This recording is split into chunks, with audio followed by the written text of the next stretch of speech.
اور کچھ اعمال سے برکت گھٹتی بھی ہے، وہ بھی پتہ ہونا چاہیے. یہ نہ ہو کہ وہ عمل کرتے پھریں جو برکت ختم کر دیتے ہیں. تو برکت گھٹتی کس سے ہے؟ نمبر 1 بدنیتی سے گھٹتی ہے. جو بدنیت انسان ہوگا نا اس کی زندگی میں برکت نہیں ہوگی، برکت نہیں ہوگی اس کی زندگی میں. کئی ہوتے ہیں نا نیت کے کھوٹے، برا سوچنا، نیگیٹو تھنکنگ، بیوی کے بارے میں بھی نیگیٹو تھنکنگ، ماں باپ کے بارے میں بھی، دوستوں کے بارے میں بھی، دفتر میں کام کرتے ہیں وہاں نیگیٹو تھنکنگ. جو نیگیٹو تھنکنگ والا بندہ ہوگا نا اس کی زندگی میں کبھی برکت نہیں ہوگی. مولانا روم رحمت اللہ نے ایک واقعہ لکھا ہے، سن لیجئے ذرا، موقع کے مناسبت سے ہے. ایک بادشاہ تھا، اس نے گرمی کے موسم میں سفر کیا تو بہت تھکا ہوا تھا اور پیاسا تھا. اس کو اتنی پیاس تھی کہ لگتا تھا کہ میری جان چلی جائے گی. تو اس نے ایک انار کا باغ دیکھا، اتر پڑا، باغ کے مالک سے کہا کہ بھائی جاؤ کوئی انار کا جوس پلاؤ. وہ باغ کا مالک گیا اور جا کے ایک گلاس بڑا بھر کے لایا انار کے جوس کا. اس نے پیا، اتنا ٹیسٹی، اتنا مزیدار کہ بس مزہ آ گیا. اب جب اس نے پیا تو اس نے پھر مالک کو کہا کہ بھئی ایک گلاس اور لے آؤ. مگر ساتھ ہی دل میں خیال گیا کہ یار یہ باغ تو میرے پاس ہونا چاہیے. اب وہ دوسرا گلاس جب لے کے آیا تو اس نے پیا تو جناب اتنا کھٹا کہ پیا نہ جائے.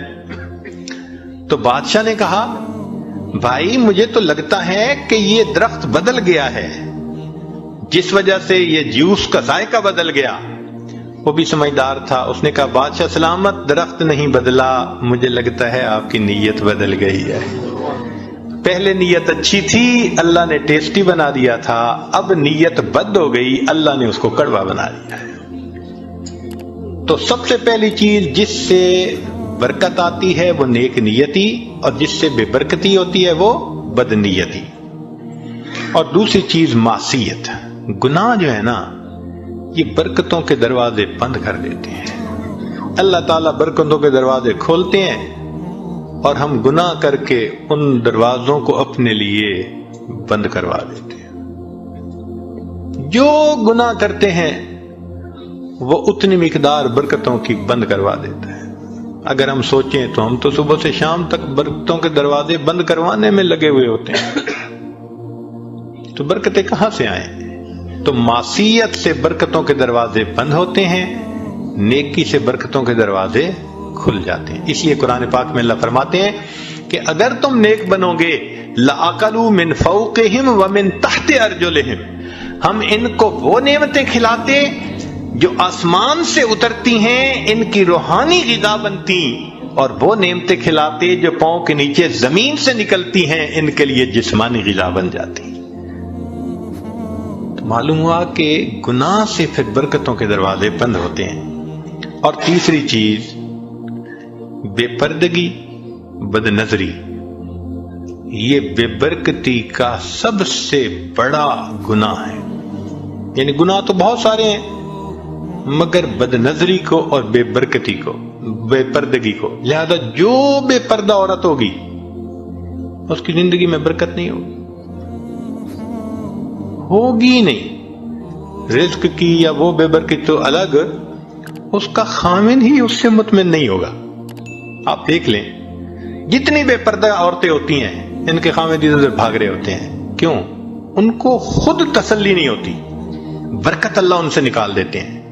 اور باپردہ عورتیں ہوتی ہیں الحمدللہ، ایسا اللہ ان کی زندگی میں برکت ڈالتا ہے، ان کے خاوندوں کو سکون آ جاتا ہے، وہ نہیں ادھر ادھر جاتے، نہیں ادھر ادھر دیکھتے. تو بد نظری کرنے والے بندے کو سیٹسفیکشن نہیں ہوتی، بے پردے کرنے والے عورت سے اس کے میاں کو سیٹسفیکشن نہیں ہوتی. اس لیے پردہ اور نظر کی حفاظت برکت حاصل کرنے کے لیے یہ ضروری ہے.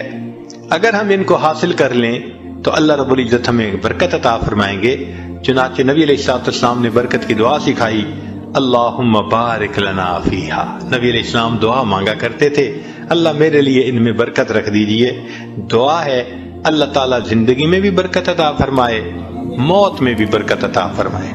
فرمایا کہ جو آدمی 10 مرتبہ صبح و شام پڑھ لے اللہم بارک لنا فی الموت بارک لنا فی الموت، اللہ تعالیٰ اس کو کلمے پہ موت عطا فرما دیتے ہیں۔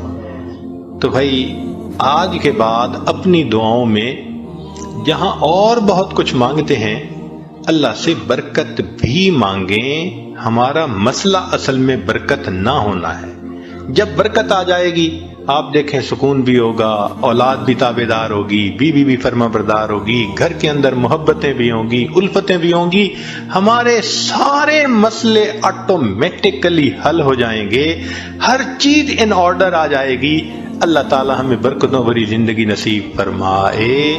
وآخر دعوانا ان الحمدللہ رب العالمین۔ گنہگاری میں کب تک عمر کاٹوں، بدل دے میرا رستہ دل بدل دے۔